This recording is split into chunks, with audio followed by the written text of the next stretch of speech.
Una cordial bienvenida a una edición más de Una Voz en el Desierto. Hoy día es lunes 18 de julio y quiero referirme al tema hoy día bajo el título Habrá hambre. Si han puesto atención estos últimos días, la semana pasada, el señor Guterres de la ONU lanzó lo que podríamos llamar una alarma o una voz de alerta para el mundo entero. Él dijo que vienen y que ya está el hambre en distintas partes del mundo. Habrá hambre. Ahora, quizás a alguien, más de alguien, le puede sonar como que esto es nuevo. Pero la verdad es que Jesús ya lo anunció hace mucho tiempo atrás, por lo menos 20 siglos. En el capítulo 24 de Mateo usted puede leer todo el capítulo, bueno, toda la Biblia, ¿no? Es la invitación, ¿no? Pero bueno, en el capítulo 24 de Mateo, en el versículo 7 hay anuncios de parte del Señor, o parte de los anuncios es esto: se levantará nación contra nación, reino contra reino, y habrá pestes y hambres, habla en plural, y terremotos en diferentes lugares. Bueno, el Señor dice que no va a ser necesariamente una cuestión de alcance global, total, y que en distintos lugares se sentirán con mayor fuerza el tema del hambre. Pero independientemente de eso, es un anuncio de distintas cosas que vendrán, fenómenos, pero incluido en eso el Señor dijo que vendrá hambre. Acá en Europa, o especialmente en España, por ejemplo, hay una cuestión que es dramática en un sentido, y que los medios la describen muy pronto, que llaman las colas del hambre. Y ya se están anunciando en España. Acá en Suiza también no hablo de las colas del hambre, pero sí también hay lugares donde se reparten alimentos. Se han hecho distintos reportajes y uno ve cómo las personas de alguna manera también no quieren ser captadas por las cámaras y esconden su rostro y giran la cabeza porque también sienten vergüenza de ser parte de esas colas. Pero el punto es que aquí tenemos un fenómeno que el Señor anunció y que tiene que ver con el hambre. El señor Guterres no está diciendo nada nuevo.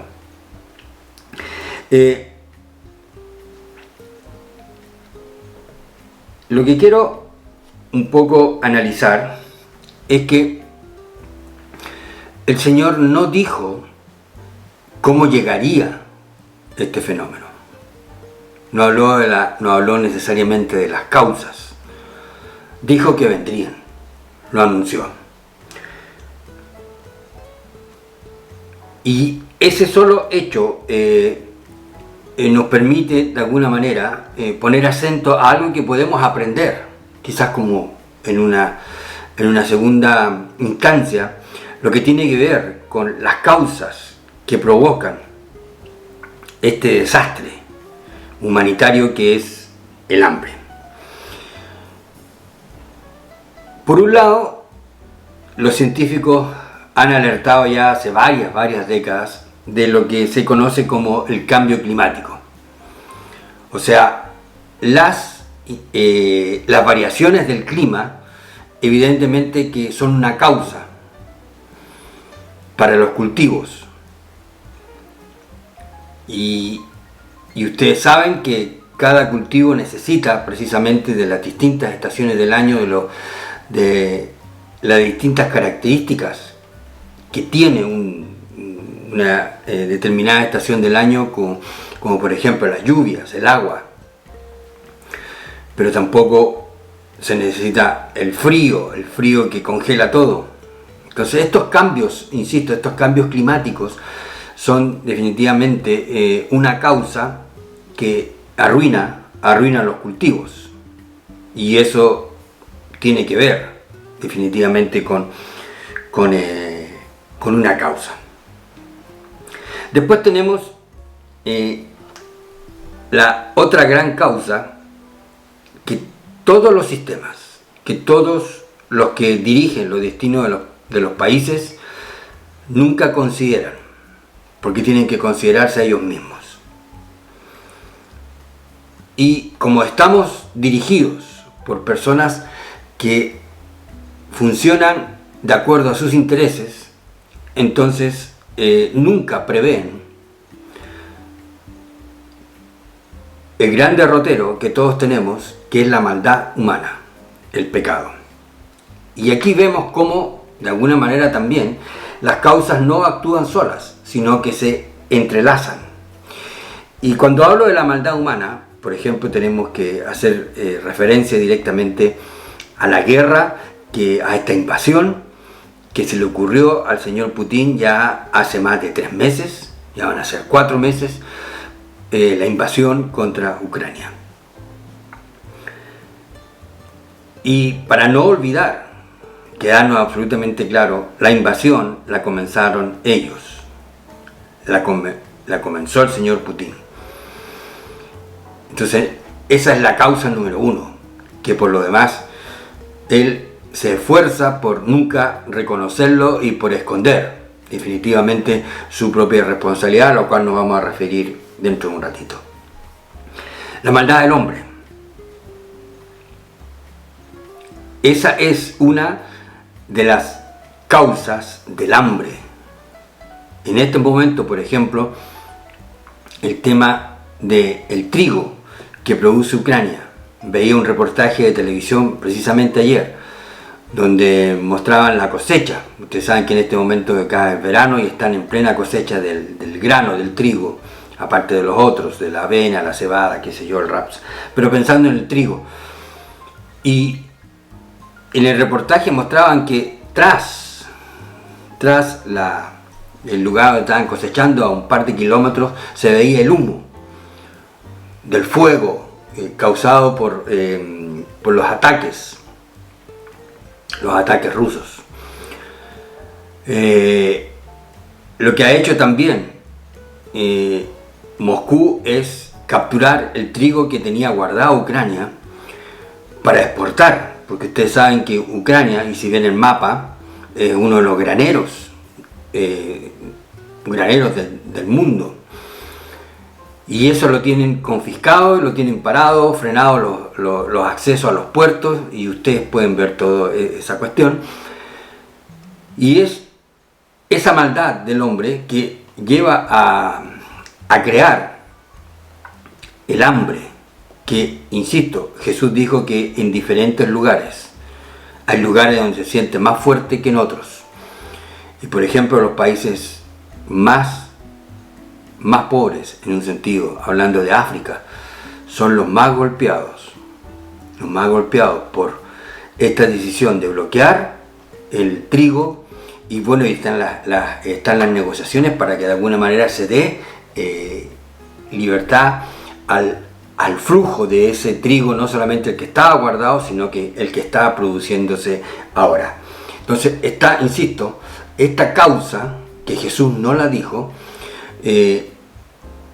nos permite aprender lecciones importantes que no queremos incorporar, no queremos aprender, no queremos asimilar. Insisto, la maldad del hombre. Y como las cosas están entrelazadas, entonces de la mano de esto va la cuestión de la inflación.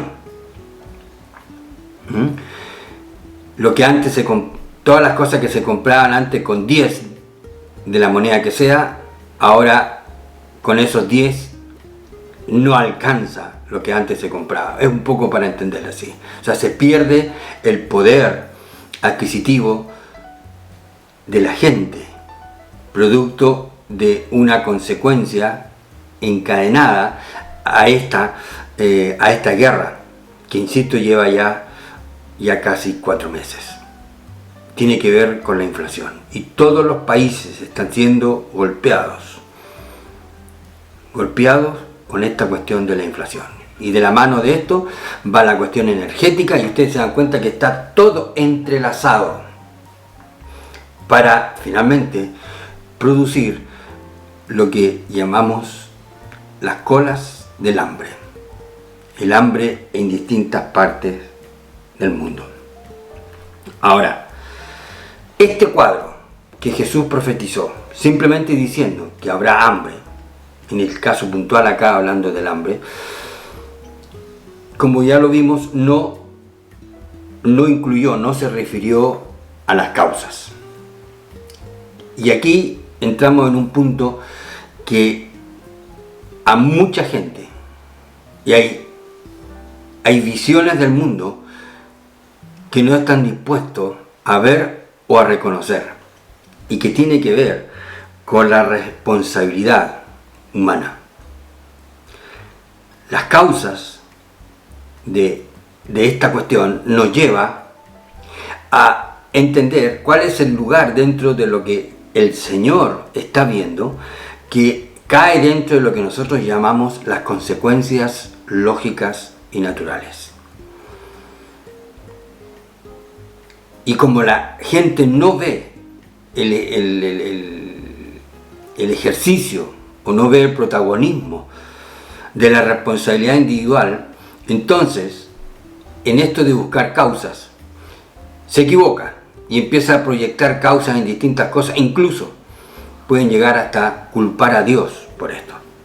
Y Jesús está hablando de un fenómeno que yo insisto, que tiene que ver con las consecuencias lógicas y naturales. ¿De qué? De la maldad del hombre, del pecado del hombre, de levantarse nación contra nación, las consecuencias del desprecio por la vida humana, de cortar los suministros,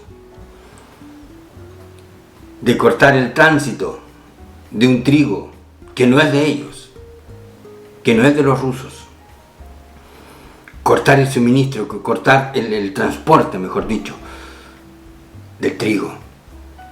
Eso tiene que ver con las causas de la naturaleza o el ejercicio de la naturaleza humana, y que Jesús simplemente al anunciarlo nos está diciendo: asuman las consecuencias lógicas y naturales, lo que nos cuesta tanto.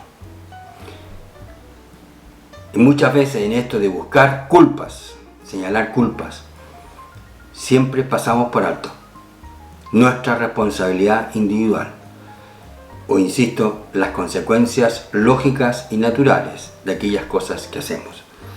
El apóstol Pablo, escribiéndole a los Gálatas, en el capítulo 6, él plantea esto de las consecuencias lógicas y naturales. No os engañéis, Dios no puede ser burlado, pues todo lo que el hombre sembrare, eso también segará. Ahí está. El que siembra para su carne, de su carne segará corrupción. El que responde a su pecado, el que ejecuta su pecado, el que practica su pecado, cosechará corrupción.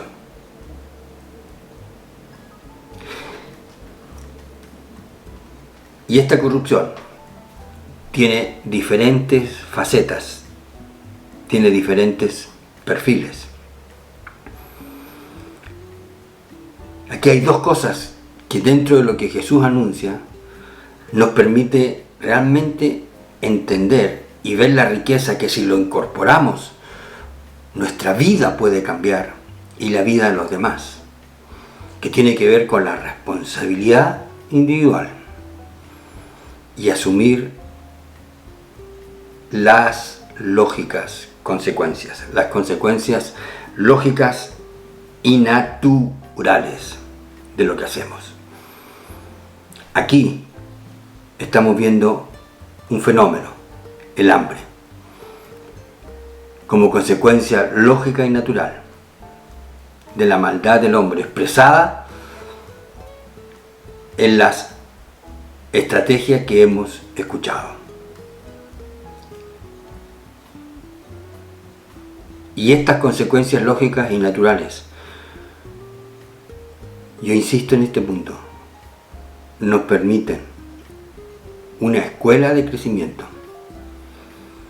Incluso en la crianza de nuestros hijos, si aprendiéramos el punto de las consecuencias lógicas y naturales para que ellos aprendan, sería pero muy, muy enriquecedor.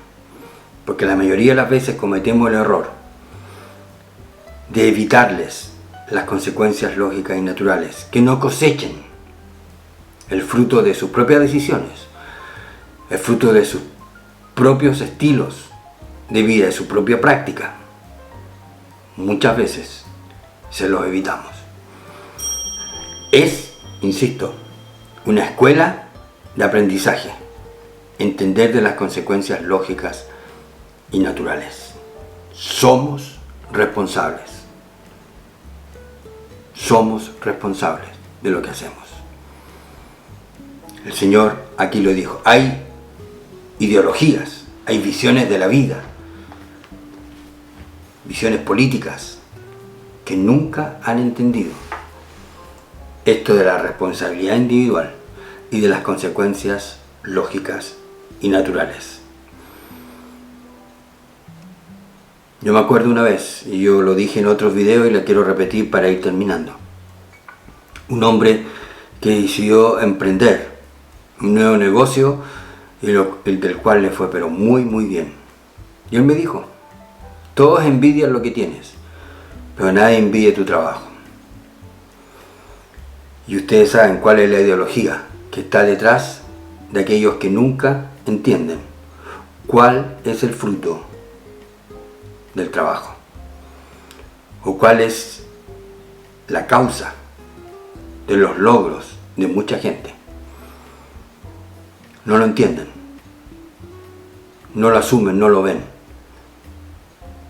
Pero aquí está, el Señor anunció el hambre. Y indagando en la propia Biblia nos encontramos que tiene que ver con las causas lógicas y naturales. Las consecuencias lógicas y naturales. Lo que estamos viendo y lo que estamos cosechando. Triste, de verdad triste. Porque dice diferentes partes del mundo, significa que no todos lo sufren de la misma manera. Y uno tiene que estar agradecido si es que tiene la forma de respaldar, de responder, de protegerse de estos desastres. La Biblia tiene razón. Jesús tiene razón. Haga algo. Tome la Biblia. Tome el Nuevo Testamento. Y empiece a leerlo. Lentamente. Asimilando sus verdades. Para que entienda el mundo en que estamos viviendo. Para que se entienda a usted mismo. Y sobre todo, encontrar el camino a una vida nueva. Si usted quiere, acá abajo puede dejar su comentario. Acá abajo está mi mail también, si quiere, me puede escribir. Y también acá abajo está la dirección que lo va a llevar directamente a Amazon, donde tengo mi primer libro maravillosamente escondido. Gracias por su tiempo, cuídense. Y será hasta una próxima oportunidad.